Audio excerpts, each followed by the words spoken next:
என்பா, நான் சொல்றது கவனமா கேட்டுக்க. யாருக்கும் எதிரி ஆகாமலும் யாரையும் எதிரியாக்காமலும் ஒருத்தன் வாழ கத்துக்கணும். இது என்னோட அனுபவமும் இந்த தனிமையும் எனக்கு கத்து கொடுத்துச்சு. நான் சொல்றத கேளு. எந்த நிமிஷமும் ரியாஸ் வரலாம்.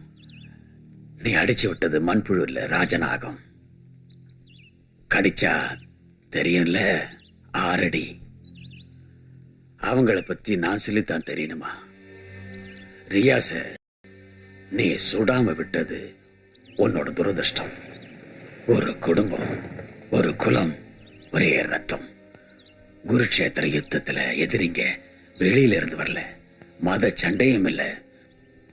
குண்டடிப்பட்டு குத்தும் கொலை உயரமா அன்னைக்கு நான் உன்னை ரோட்ல பார்த்தப்போ அரை மயக்கத்துல என் தோளை பிடிச்சுக்கிட்டு நீ சொன்ன, ஜாதி பார்க்காம, மதம் பார்க்காம, தொழில் பார்க்காம என்ன ஒரு மகனா பாருங்கன்னு.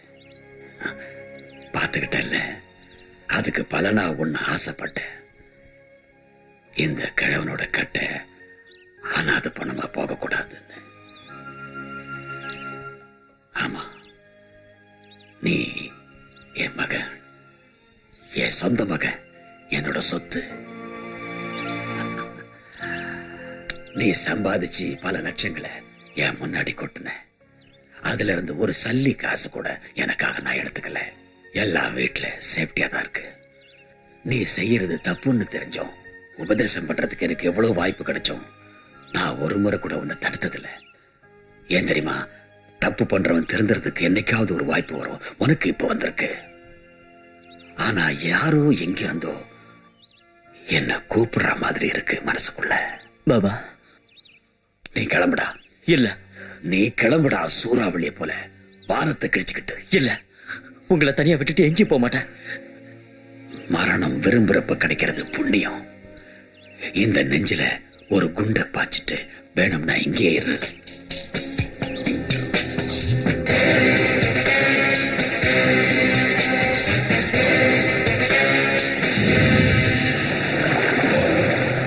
நான் இன்பான்னு தெரிஞ்சதுக்கு அப்புறமும் என்கிட்ட வர்றதுக்கு உனக்கு எவ்வளவு தைரியம்? இந்த தில்லு, பணத்து மேல உனக்கு இருக்கிற ஆசை, நான் சம்பாதிச்ச கோடிகளும் நான் செஞ்ச பாவங்களும் எனக்கு மட்டும் சொந்தம்னு நினைச்சேன். இன்பாவுக்கும் அரவிந்துக்கும் இடையில இடைஞ்சலா இல்லாம இருந்தா தர்மராஜ், நீ கனவுல கூட நினைச்சு பார்க்காத பணத்தை உனக்கு நான் தரேன். நான் உன்னை நம்புறேன். இன்னொரு விஷயம், என்கிட்ட பணத்தை வாங்கிட்டு எனக்கே ஆப்பு வைக்க நினைச்ச தேனி மாவட்டம் கம்பம் புதுப்பட்டியில தங்கராசோட கடைசி மவனை, ஏய், உன் குடும்பத்தை மொத்தமா எரிச்சிருவேன். அதுவும் என்னை பத்தி நல்லா தெரியும்ல. மும்பையில நான் களை எடுத்த காக்கி தலைங்க எத்தனைன்னு எனக்கே தெரியாது. உணர்ச்சி வசப்பட்டு உன் போலீஸ் புத்தியை என்கிட்டயே காட்டினான்னு வச்சுக்க, இந்த அரவிந்தனோட வழியில நீ ஒரு அபசகுணம் ஆயிடுவ.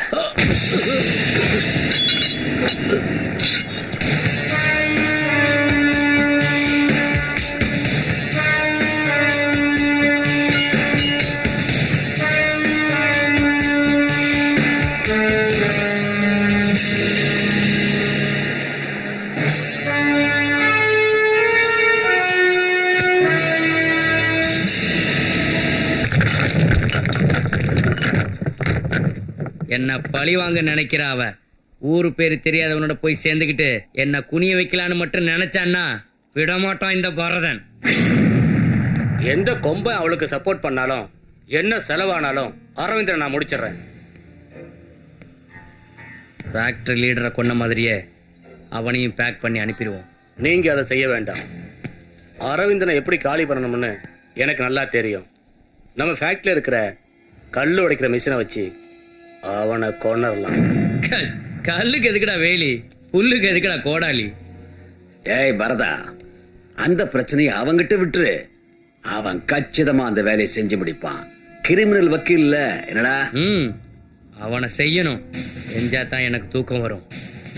இனியும் நம்ம பொறுமையா இருக்கிறது முட்டாள்தனம். இருந்தா நம்ம டங்கு வர கிழிச்சிருவான்.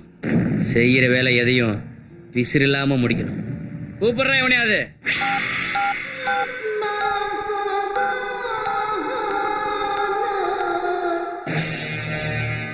कौन? अली, सुन, जो करना जल्दी करो, अपोसास करने के लिए वक्त नहीं है।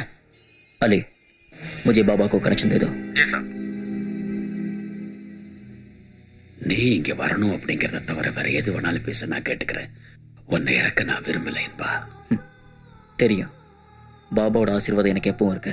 நீ இங்க இல்லாததால நிறைய பேர் தலை தூக்கிட்டாங்க. அக்பர் ஷாவும் ரியாஸ் கானும் கண்ணில் விளக்கண்ணி விட்டுட்டு தேடிட்டு இருக்காங்க.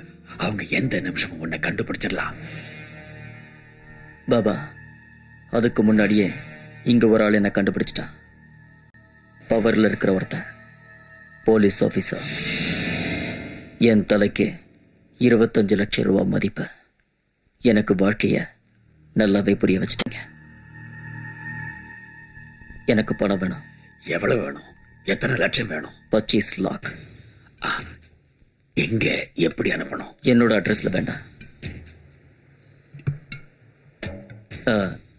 இங்க டவுன்ல எனக்கு ஒரு ஃப்ரெண்ட் இருக்கான். அட்ரஸ் சொல்லு. KP Varkey, care of Choice Bar.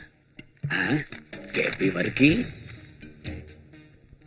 KP Varkey, care of Choice பார்.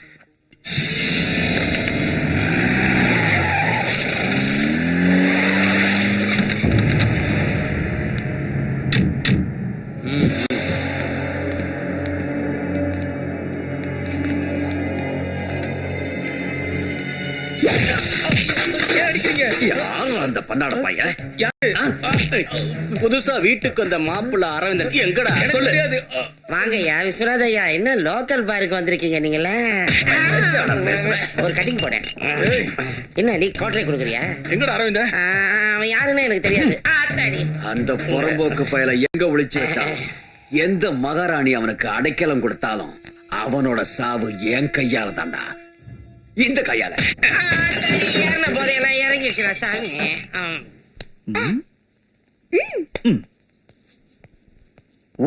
அரவிந்தா, என்ன நடக்குதுங்க? கொஞ்சம் மேஜிக் தெரியும். ஓஹோ, டிராபிக் அங்கிள் மேஜிக் அங்கிளா மாறிட்டியா?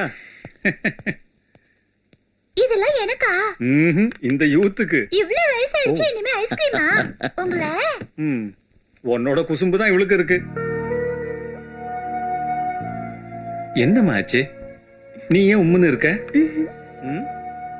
என்ன அரவிந்தா, எவ்வளவு நாளைக்கு தான் நீ மத்தவங்களுக்காக வாழ போற? உனக்குன்னு ஒரு வாழ்க்கை இல்லையா? கூட இல்லாத பறவைக்கு ஏது வாழ்க்கை? எவ்வளவுதான் வானமே சொந்தம்னு பறவை சுத்தி சுத்தி வந்தாலும் சோர்ந்து உட்காரத்துக்கு ஒரு சின்ன கிளை வேணும்ல. வாழறதுக்கு ஒரு அர்த்தம் வேணும்னா நான் சாயறதுக்கு ஒரு தோல் வேணும். அப்பதான் வாழ்க்கை பிடிக்கும். அது மட்டும் எனக்கு கொடுப்பனை இல்லை. கொடுத்து வைக்கலன்னு நீங்களே நினைச்சே.